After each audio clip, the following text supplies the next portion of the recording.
Dr. Asha Shahjahan with Beaumont Grosse Pointe Family Medicine joins us now. Welcome to the Now Doctor. Hi, thanks for having me.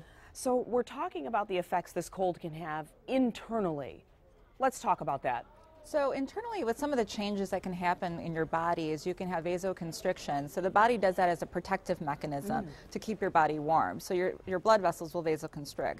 In addition to that, you can have an increased oxygen demand on the body due to the stress. So your heart will be working a lot harder. So it's very dangerous for people who have cardiovascular disease to be out in these temperatures, and also for people who have high blood pressure, as the vasoconstriction can increase blood pressure levels.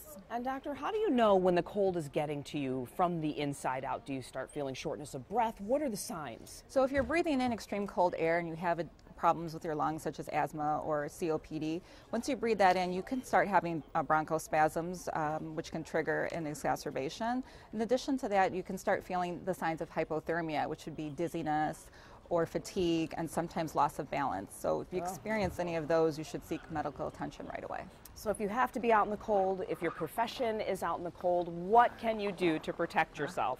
Most importantly is to wear protective gear. So what you want to do is protect those areas that are easily affected by frostbite, so such as your ears, the tips of your nose, your fingers, your toes, and also wear a hat.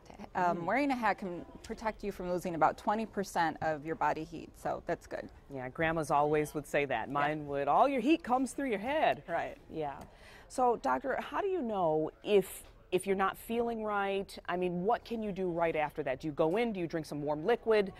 So if you're having some of these symptoms, you want to immediately take yourself into a warm area. If you're in a warm area, if you have any wet clothing whatsoever, you should remove that from you. In addition to that, if you are feeling those symptoms of numbness and tingling in your hands or changes such as swelling in your fingers, you should try and warm that area, but avoid going to heaters or stoves because that can cause burns. And you should also avoid rubbing your skin because that can cause further damage. And even breathing in that cold air is hard on you. Right, yes. It can cause a lot of problems for people, and so it's important to stay inside if you have these conditions. One of the #1 things they say is cover your mouth. Right. Keep your mouth covered. Right. All right. All right, doctor. Thanks so much. Thank you. Thanks for having me.